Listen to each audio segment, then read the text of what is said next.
رات کے سناٹے میں اکثر کہانیاں جنم لیتی ہیں، لیکن کچھ کہانیاں ایسی بھی ہیں جو حقیقت بن کر لوگوں کا پیچھا کرتی ہیں۔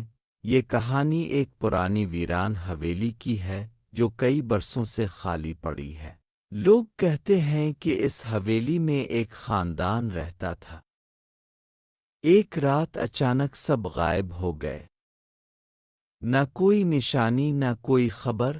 اس کے بعد سے یہ حویلی سنسان کھڑی ہے، لیکن جو بھی وہاں گیا وہ واپس آ کر کبھی پہلے جیسا نہیں رہا۔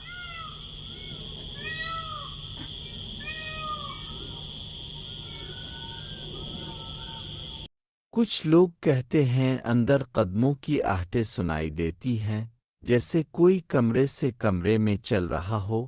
کبھی اچانک چراغ جل اٹھتا ہے اور پھر خود ہی بجھ جاتا ہے، اور بعض اوقات کھڑکیوں سے ایک عورت کا سایہ جھانکتا ہے جو چیخ مار کر غائب ہو جاتا ہے۔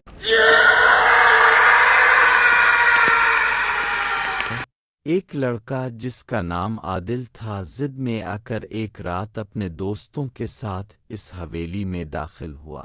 شروع میں سب ہنس رہے تھے، لیکن جتنا وہ اندر بڑھتے گئے اتنی ہی خاموشی گہری ہوتی گئی۔ اچانک دروازہ خود بخود بند ہو گیا، کمرے میں ٹھنڈی ہوا کا جھونکا آیا اور چراغ بجھ گیا۔ اندھیروں میں صرف ایک ہی آواز سنائی دے رہی تھی، کسی کے رونے کی۔ عادل نے ہمت کر کے ٹارچ جلائی تو دیکھا کہ دیوار پر خون سے لکھا تھا، یہاں سے فوراً نکل جاؤ۔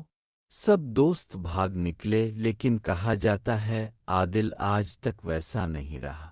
اس کی آنکھوں میں وہی خوف جمی رہتی ہے، اور وہ بار بار ایک ہی جملہ دہراتا ہے، وہاں کوئی تھا، وہ ہمیں دیکھ رہا تھا۔